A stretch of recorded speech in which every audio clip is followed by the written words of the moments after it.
want to bring in Congresswoman Gabbard. Congresswoman Gabbard, you took issue with Senator Harris confronting Vice President Biden at the last debate. You called it a, quote, false accusation that Joe Biden is a racist. What's your response? I want to bring the conversation back to the broken criminal justice system that is disproportionately negatively impacting black and brown people all across this country today. Now, Senator Harris says she's proud of her record as a prosecutor and that she'll be a prosecutor president, but I'm deeply concerned about this record. There are too many examples to cite, but she put over 1,500 people in jail for marijuana violations and then laughed about it when she was asked if she ever smoked marijuana. She blocked evidence.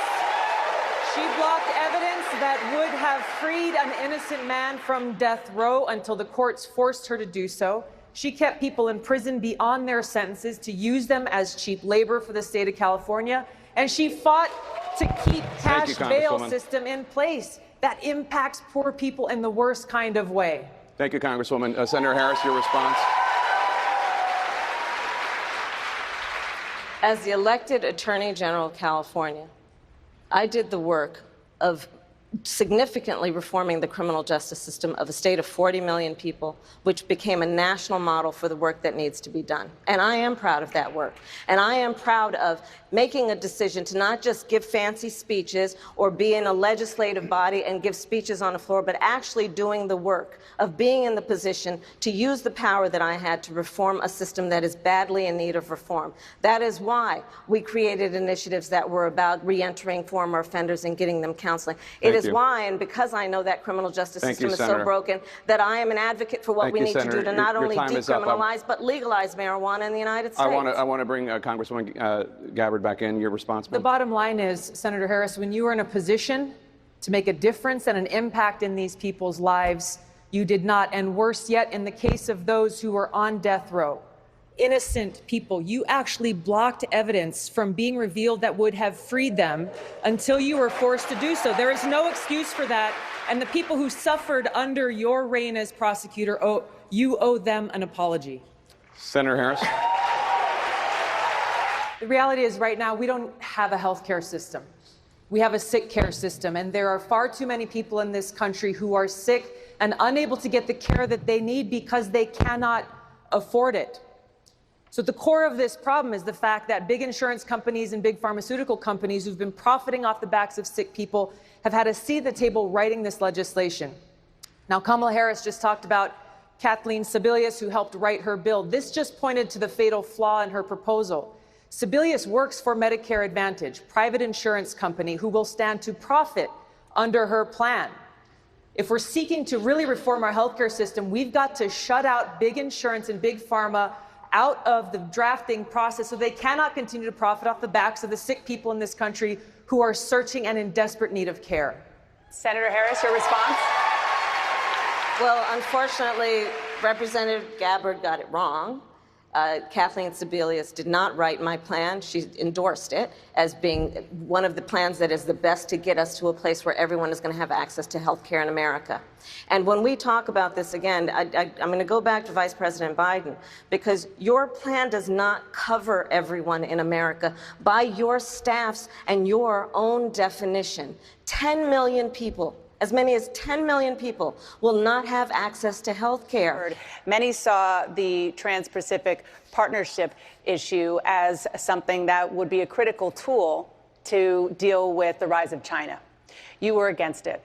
How would you ensure that the United States is able to remain competitive against China on the world stage? By pushing for fair trade, not trade deals that give away the sovereignty of the American people and our country, that give away American jobs, and that threaten our environment. These are the three main issues with that massive trade deal, the Trans-Pacific Partnership. I think the central one was the fact that it gave away our sovereignty to a panel of international corporations whose rulings would supersede any domestic law that we would pass, either a federal law or a state or a local law. This is extremely dangerous and goes against the very values that we have as a country. What to speak of the fact that it would have a negative impact on domestic jobs and that it lacked clear protections for our environment. These are the things that we have to keep at the forefront as we look to enact fair trade deals with other countries to make sure that we continue to be a thriving part of our global economy. Donald Trump won this election because Far too many people in this country felt like they've been left behind by both political parties, by self-serving politicians on both sides who are more interested in partisan politics than they are in actually fighting for the people. I'm speaking the truth to people all across this country about the fact that people in Flint, Michigan are still being left behind, still being poisoned by the water in their system, because every single month we are spending $4 billion on a continuing war in Afghanistan, $4 billion every single month, rather than ending that war, bringing our troops home and using those precious resources into serving the needs of the people here in this country, people and communities like Flint. That's the kind of leadership that I'll bring. Thank you, Congresswoman. Senator. Oh, first of all, this is personal. You can imagine I grew up in Hawaii, which is the most remote island chain in the world. So for us, growing up there, protecting our environment was not a political issue. It's a way of life. It's part of our culture. It's part of who we are. This is why, as a member of Congress, long before there was ever a Green New Deal, I introduced the most ambitious climate change legislation ever in Congress, called the Off Fossil Fuels Act. That actually laid out an actionable plan to take us from where we are today to transition off of fossil fuels and invest in green renewable energy, invest in workforce training, invest in the kinds of infrastructure that we need to deal with the problems and the challenges that climate is posing to us today. Thank you, Congresswoman. Senator Booker. Now, as we stand here tonight, there are thousands of nuclear missiles pointed at us. And if we were to get an attack right here tonight, we would have 30 minutes before we were hit. And you would receive an alert like the one we received in Hawaii last year that would say, incoming missile, seek immediate shelter. This is not a drill. Seek immediate shelter. This is not a drill. And you would see, as we did, as my loved ones in Hawaii did, there is no shelter. This is the warmonger's hoax. There is no shelter. It's all a lie. As president, I will end this insanity because it doesn't have to be this way. I will end these wasteful regime change wars, work to end this new Cold War through the use of diplomacy to de-escalate these tensions and take the trillions of dollars that we've been wasting on these wars and on these weapons and redirect those resources into serving the needs of our people right here at home. Things like health care for all, making sure everyone in this country has clean water to drink and clean air to breathe, investing in education, investing in our infrastructure.